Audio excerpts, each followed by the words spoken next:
a lo largo del tiempo llegues a ser como Él. Eso no pasa ni sucede en un solo día. No, se va a dejar dominar la vida espiritual, doctrinal a lo largo de 30 años.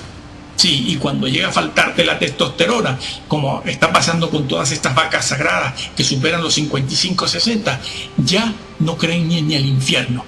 Ya todos son buenos, todo es amor. Venga yo conocí a los indígenas cherokees de tal sitio y en su religión, vengan, sí, son muy buena gente. Los hindúes, buenísima gente, sí, y se mueren de hambre adorando a las vacas y a los ratones. ¿No lo ves? ¿No te das cuenta que esa religión es una religión del infierno? Así es. Están pasando por encima de la sangre de miles de hermanos que murieron por la verdad y no los recibían en casa, no los recibían, no. Sí. El que no tuviese la doctrina, la universal aceptada en aquella época, en los primeros siglos, no se hablaban, es que ni se hablaban entre ellos, y eran todos obispos, y eran todos creyentes, y todos hablaban de Jesús. Pero había una doctrina que no se podía falsear, no se debía extraviar. ¿Por qué? Porque entonces tenías una fe vana. Sí, la doctrina salva, y la fe puede verse desposeída de contenido, y la verdad puede verse desposeída de su propio contenido. Sí. Mira, te lo voy a demostrar. Pablo no solo no hizo la voluntad de Dios, es que además dice el versículo, no se preparó. Es lo mismo que le dijo a las 5 vírgenes. Como están tratando de popularizar por ahí, dime cuál pecado hay que cometer para caer de la salvación, para perderse. Te equivocaste. Porque la pérdida de la salvación es un proceso. Sí, es un proceso que no se siente, amigo. La mayoría de los creyentes no lo sienten. Se enteran o nos enteraremos cuando estemos allá. Eso es bíblico. Además de que también lo enseñaron los padres de la iglesia. Es un proceso. Dicen estas vacas sagradas, reposaditos de Sion, que tienen bastante billete en el bolsillo. Dicen, a ver, dime por cuál pecado me pierdo, por cuál. Y claro, los hermanitos se quedan así. La pérdida de la salvación es un proceso, como este señor, este siervo infiel. ¿Él sentía que estaba perdido? No, él no sentía, pero estaba haciendo cosas que iban a pesar más en el lado negativo en el día en que sea juzgado. Y es allí donde se va a enterar de que no entra. Y el Señor lo dice. Algunos han llegado a decir incluso, a pesar de lo que se dice en el texto bíblico, dicen, no, bueno, pero de todas maneras se salvará. Dios mío, pero esto es una esquizofrenia que tienen ustedes. Yo no, ustedes. Puede verse desposeída de su propio contenido. Sí. Mira, te lo voy a demostrar. Pablo a los corintios les dijo, si ustedes cambian el tema de la resurrección, vuestra fe es vana. Es decir, una fe carente de contenido. Pues como vengo diciendo, pasan por encima de la sangre de miles de hermanos que murieron por la verdad. Formaban una iglesia que era baluarte de la verdad. Sostenían la verdad, los puntos doctrinales. Pero estos de hoy en día están vacíos. Seguimos diciendo más aquí. La caída, la pérdida, caer de la gracia y de la salvación, perderla, que no es perderla, porque el texto bíblico no registra esa fraseología. También en eso hay confusión. La Biblia de lo que habla es de no alcanzar y no retener, es otra cosa, una perspectiva diferente de ver la situación, verla como lo ve la Biblia. No retienes, no permaneces, no retienes. No alcanzas, has dejado de alcanzar, como está dicho en otros sitios y lo hemos grabado en otros vídeos para el que tenga interés en la verdad. No, es un proceso, la caída, el dejar de alcanzar, el no retener la salvación y la doctrina, es un proceso, sí. Allí mismo, el capítulo 12, entre otros lugares, dice, nadie deje minar. Si dejas minar tu vida, el vocablo usado aquí para minar implica o significa, describe un proceso. Nadie deja minar su vida de hoy para mañana. Minar significa tal y como está dicho aquí, irse debilitando física, espiritual, moralmente. Eso es un proceso. Es dejar minar la vida. Se va debilitando poco a poco. Se va debilitando. En un año no. en 5 y 20 años. Es un proceso, amigo. Un proceso. Y el Señor explica ahí en Lucas 12 muy bien cómo es ese proceso. Y dice que si una persona supiera cómo está dejando minar su vida, a lo mejor tomaría las medidas necesarias para no dejar minar su vida espiritual. Espiritual lo está diciendo, para ser hallado digno en el día en que Él venga, cosa que no hicieron las 5 vírgenes. Por eso se emplea la palabra, el vocablo, tanto para el siervo infiel como para las vírgenes y otros, de preparado. No estaban preparados. No dice no tenían fe, no se convirtieron, estos son los del trago, aquellos son adúlteros. No estaban preparados ni espiritual ni moralmente. Ellos no pensaban que se iban a perder. Este siervo infiel fue sorprendido en aquel día. Había dejado minar su vida poco a poco, y eso a veces no se sabe. Bueno, en la mayoría de los casos no se sabrá, sino en aquel día cuando en los 2 platos de la balanza, en los platillos, se ubique la fidelidad y la infidelidad. Allí cuando se pese, a ver de qué lado queda, a ver qué va a pasar.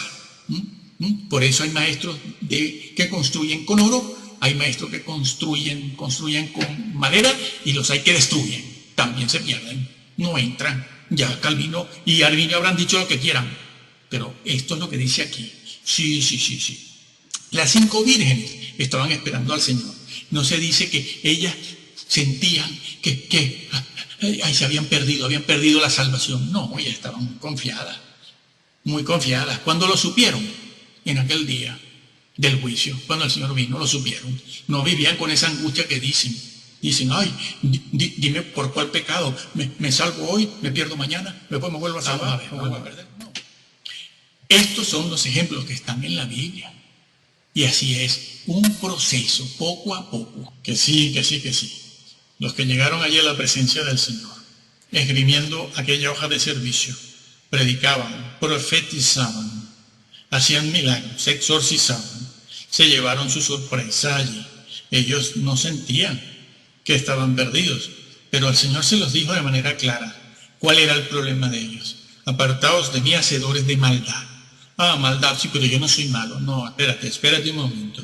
¿Cuál es el vocablo griego usado allí? En todos los manuscritos griegos, en todos.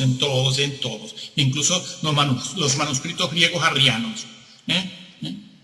¿Qué? La palabra ¿qué?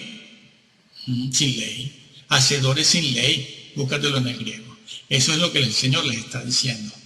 Apartaos de mí, hacedores sin ley. Sí, es verdad que profetizaban, sí, es verdad que eran padres de buena familia, se levantaban a las 6 de la mañana, eran honrados, predicaban, se dedicaban a la obra, al servicio cristiano, el ministerio cristiano, que había que hacerlo bajo la gracia y el poder del Espíritu Santo. No es cualquier cosa hacer esto. Bueno, ellos se levantaban a las 6 de la mañana, tenían hijos, se ponían la corbatita como yo y todas esas cosas, y profetizaban. Y hacían todo en el nombre del Señor, porque eso no se puede hacer en el nombre del diablo, se hace en el nombre del Señor. Todo el mundo lo hace, siempre así. Bueno, pero se llevaron una sorpresa, porque no estaban haciendo lo que era más importante. Son hacedores sin ley, no han tomado en cuenta mi ley, la Torá. No dicen la verdad. Pues bien, el Señor se los dice, hacedores sin ley. ¡Ay, la ley salva! Sí. Después de que el Señor en primer lugar se acerca a ti, escucha esto. Te voy a hablar de esto. Se acerca para hablarte en su gracia e ilumina tu mente. Tú has de responder positivamente. El Señor te está llamando porque nadie puede salvarse sin la gracia de Dios. No conozco a nadie, todavía no he leído a nadie que diga nos salvamos sin la gracia de Dios. Bueno, prácticamente a nadie, ¿no? Hay alguno por ahí, sí. Hay alguno por ahí. Pero la mayoría, la inmensísima mayoría, no enseña eso. No podemos ser salvos sin la gracia de Dios. Ni Arminio, ni Calvino, ni Zwinglio, ni Aristóteles, ni Platón, ni Lao Tse, ni Buda, ni Gandhi, ni nadie. Pero el Señor ha dicho que si Él hace pasar el Evangelio por tu vida, es que te llama. En primer lugar te llama y te habla. Ilumina tu mente, a ver si tú quieres. En su gracia. Y una vez que tú quieres seguir al Señor, Él te pone en el camino también. Pero tú eres responsable de retener. Esas son las expresiones bíblicas. Retener la doctrina. Tú eres responsable de permanecer en Jesús y su doctrina. Ese es el vocabulario y la fraseología bíblica. Tú eres responsable de alcanzar aquello para lo que fuiste llamado, como dice Pablo. ¿No? Bueno, el Señor se los está diciendo, ¿no?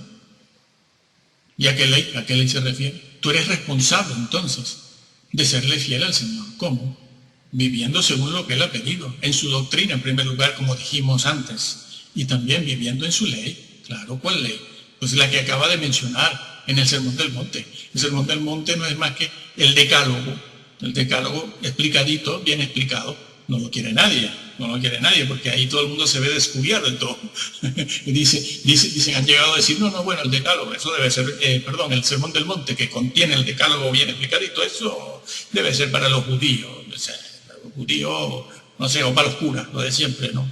Por aquí es siempre eso, lo de los curas, el Papa. Sí, bueno, tienen razón. Esa es la gran Babilonia, ¿no? Y sin embargo, los más grandes evangelistas del mundo se han sentado con el Papa por horas, amigablemente, y estos evangelistas califican al Papa de grandes personajes morales, de una gran moral y un gran amor a la palabra de Dios, del más grande evangelista, el Papa.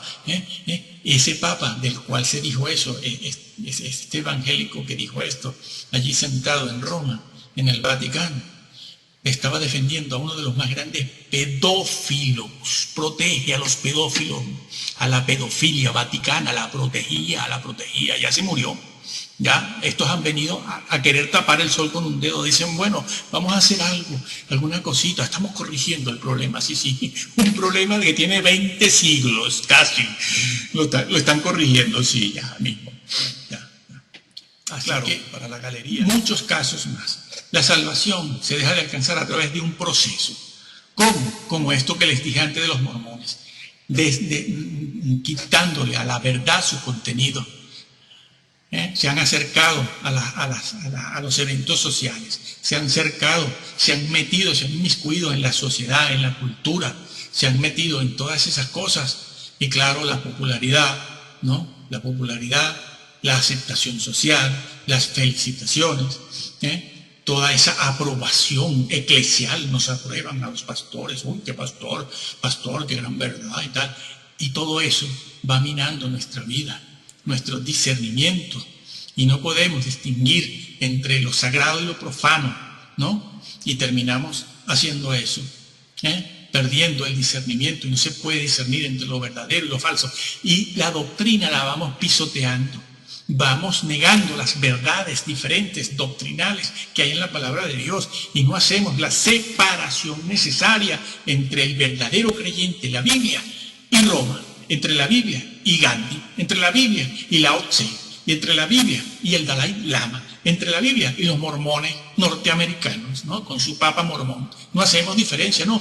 Es que dice este gran evangelista, el gran evangelista evangélico, dice, yo me he visto con todos, el Gandhi, el Buda, el otro, todos son buena gente. ¿Por qué no entrarán en el reino? Son buena gente.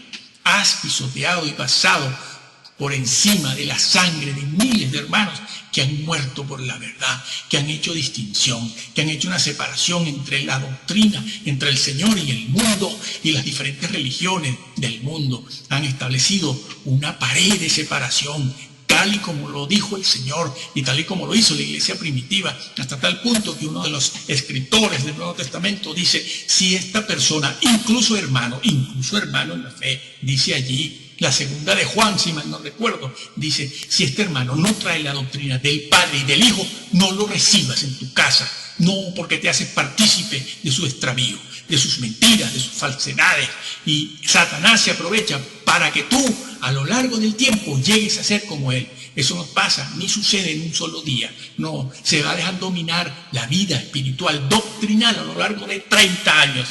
Sí, y cuando llega a faltarte la testosterona, como está pasando con todas estas vacas sagradas que superan los 55, 60, ya no creen ni al infierno. Ya todos son buenos, todo es amor.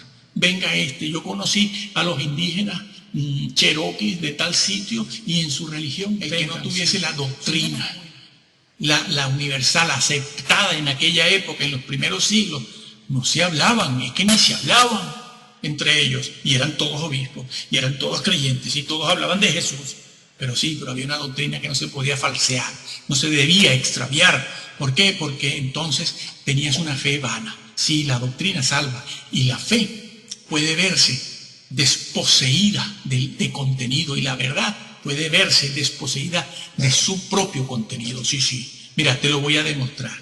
Pablo a los corintios les dijo, si ustedes cambian el tema de la resurrección, vuestra fe es vana. Es decir, una fe carente de contenido.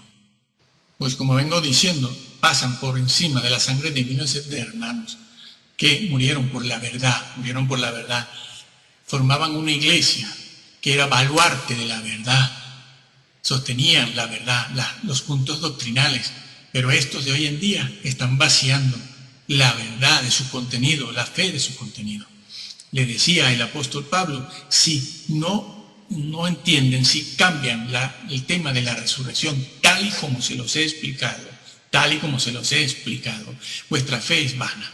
Sois salvos, dice al principio de 1 Corintios 15, con tal de que retengáis la doctrina, las palabras, lo que os he dicho, y lo dice, entraréis en el reino. Sois salvos, si retienes, sí y sí. Pero habían allí personas que decían que la resurrección ya había ocurrido, como también se lo dijo Pablo a Timoteo, porque el tema de la resurrección era general y en todas partes se estaba extraviando ese tema. La resurrección de Cristo ya ocurrió, pero la nuestra ya no tiene sentido. Y Pablo llega a decirles que si enseñan eso, no entran. ¿Por qué? Porque la fe no cumple su objetivo, que es la resurrección. No, pero yo tengo fe, yo soy salvo. Si retienes la doctrina, si la retienes, dice, y lo dice ahí en muchas otras partes, que vuestra fe no sea vana. También lo dice en 2 Corintios, sí. En 2 Corintios 6:1 también dice que no reciban la fe en vano, corrompiéndose. Adulterio. No, se trata de la doctrina. El tema no es el adulterio, la doctrina misma. Todo lo que tenga que ver con la resurrección, como explicamos en otro vídeo, donde profundizamos, donde hablamos mucho de 1 Corintios 15. Sí, Pablo lo dice. Léase los primeros versículos, ya de inmediato está ahí, dicho por Pablo. Si no retienes ni doctrina tal cual te la expliqué, has creído en vano, vana es vuestra fe. Si retienes eso, eres salvo. Tu fe cumplirá su propósito, que es el de la salvación y la resurrección. Si no, tu fe es vana. La has tenido, no te ha servido de nada. Eso está en todas partes. Y no solo con respecto al tema de la salvación, de la resurrección, con respecto a otros, como habla de México también. No sabe quién es la Madre Teresa. Pero claro, él lleva el camino que llevan los otros también. Dale 10 años más, y cuanto más le falte la testosterona, terminará negándolo todo. Terminará incluso alabando al mismo Papa. Sí. Y no solo a la Madre Teresa, sino al Papa y a cuanta persona se le ponga por delante que sea buena gente. Estos de buena gente, que son de aquí del Oriente, niegan al Señor, lo pisotean, no creen en el Señor, se han convertido al Señor, ya que hablan tanto de Él, de estas religiones, se han convertido al Señor, hablan bien. El Gandhi, el Lao Tse, el Dalai Lama, la Madre Teresa, habla de Cristo, predica de Cristo, conoce el Evangelio, se congrega en una iglesia donde se hable del Señor. No lo hacen. Si pueden, bueno, de hecho, le quitan la deidad, como el Dalai Lama, que dice que él es Dios. Pues ahora tenemos 2 dioses, ¿no? Estos evangélicos tendrán que decir, es que tenemos 2 dioses, al Dalai Lama, al Papa, no, 3, el Papa y el Señor, claro. Y no pasa nada, ¿verdad? No, paz y amor, que yo quiero viajar, eso es lo que ha pasado. Y van perdiendo el fuego del Espíritu Santo, lo van entristeciendo hasta apagarlo, y no tienen contenido ninguno, van pisoteando la doctrina sobre el Señor y sobre todas estas cosas que vemos aquí. Entristecen y se van acercando, no pueden discernir bien las cosas, lo sagrado de lo santo, la doctrina, y terminan ¿qué? Con una fe vana, una fe vacía. Por eso la iglesia no defiende nada. ¿Qué defiende la iglesia?